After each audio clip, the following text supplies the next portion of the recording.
Father, I love your hat. Thank you. I'm a big fan. Yeah?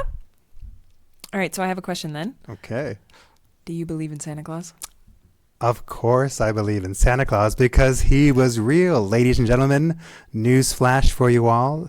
Santa Claus was Saint Nicholas, a great saint of the church, whom the Catholics celebrate on December 6th. More to come on him in this episode. Hi, my name is Emily Price. And I'm Father Anthony. And this is 10 Talks, and we're excited to have you. Today we're going to be talking about 3 main ways of entering more deeply into the Christmas season. And in our last video, we talked about how to enter into Advent. But today we specifically want to focus on the Feast of the Nativity, aka Christmas. That's right. And we're going to do this in 3 different ways. Number 1, we're going to talk about how Jesus is the reason for the season. That's right.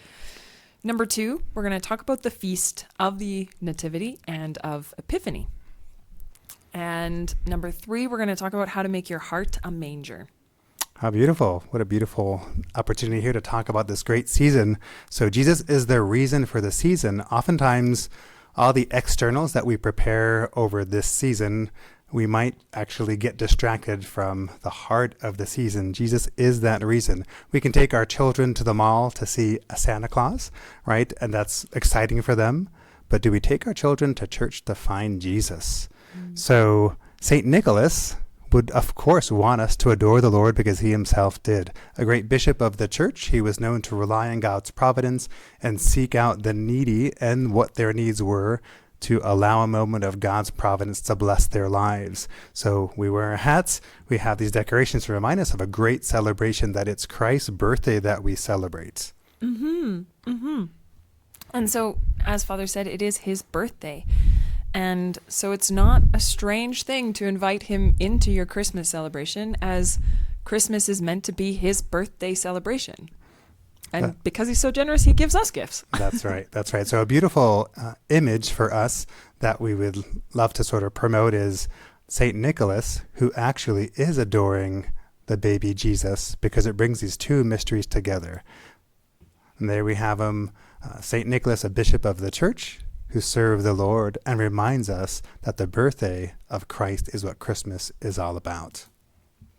And that would be a great thing to be able to show to your children, because I know that here working at this school with a lot of families, one of the hard things can be to, how do I do both? How do I bring St. Nicholas and Santa Claus into my celebration, but also remember and show my children how to acknowledge the real reason for the season, which is the birth of Jesus, who came to save us all. That's right. And so you might not know that this year we celebrate 800 years of the first living nativity that was made in Greccio, Italy by St. Francis of Assisi. And legend says, I don't know if it's true, but legend says that the first baby Jesus later grew up to be Saint Bonaventure. And if it's not true, as the Italians say, at least it sounds good. We were just talking about that. So, do you have a nativity? And here's where we kind of start talking about the feast days of the Nativity and Epiphany as a way of entering into the season more fully. Do you have a nativity at home?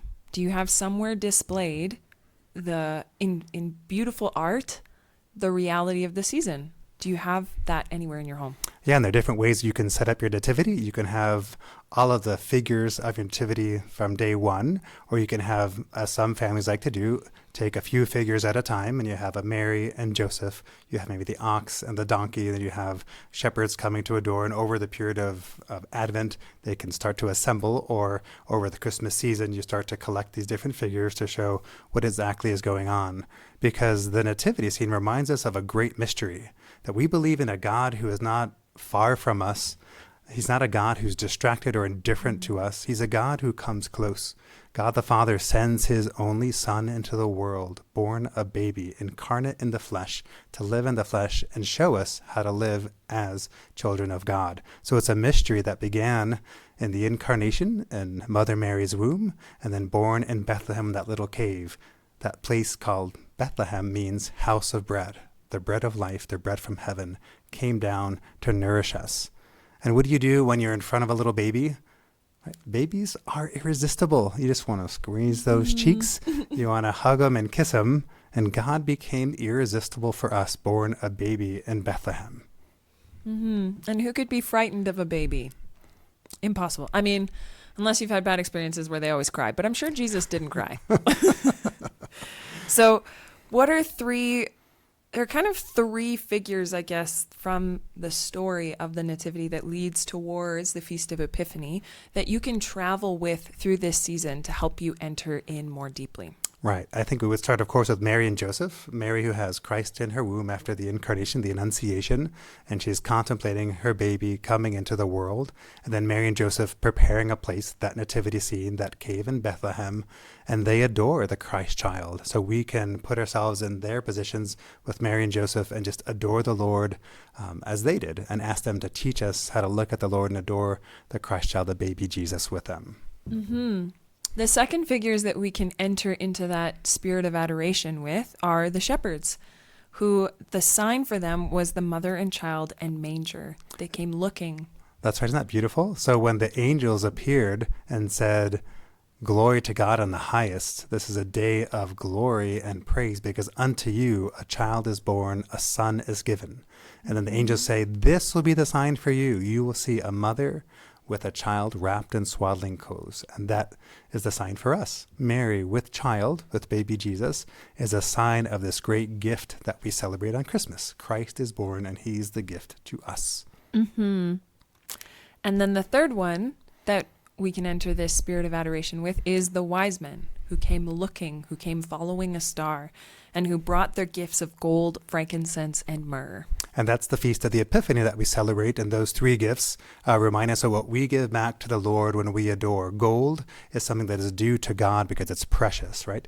The frankincense raises up to heaven like our prayers to worship God. The myrrh reminds us that God became a man, became mortal, who would one day die, right? It's amazing to me how the seasons all build into each other, that there is no lack of symbolism and foreshadowing that the Lord has left out, you know? That's right. So how do we bring it home to our own personal experience, maybe as a takeaway for all of us? We can choose to make this Christmas season special because we make our hearts a manger for the Lord. We give the Lord a place that is prepared for the baby Jesus to rest in us and with us as we celebrate Christmas. And just like if we were to prepare an actual bed for a baby, we would want that place to be soft and we would want it to be warm and a place where that baby can rest and sleep. And so an example of how we try to cultivate this kind of spirit in the hearts of the kids here at the school is that we have this one campaign where for acts of service or acts of love, words of charity, the kids can take a piece of yellow yarn and lay it in the manger for baby Jesus so that when he arrives, he has a soft bed to sleep in. That's such a beautiful idea. And it's so physical and tangible, which is exactly what happened by God becoming a man. The incarnation, that incarnational reality is lived out in these symbols. So what is it that might make our hearts a poor manger? Maybe when our hearts have grown cold because we're sort of lost in ourselves, a little bit of selfishness or self-reliance, and we put God to the side and we don't pay attention to him.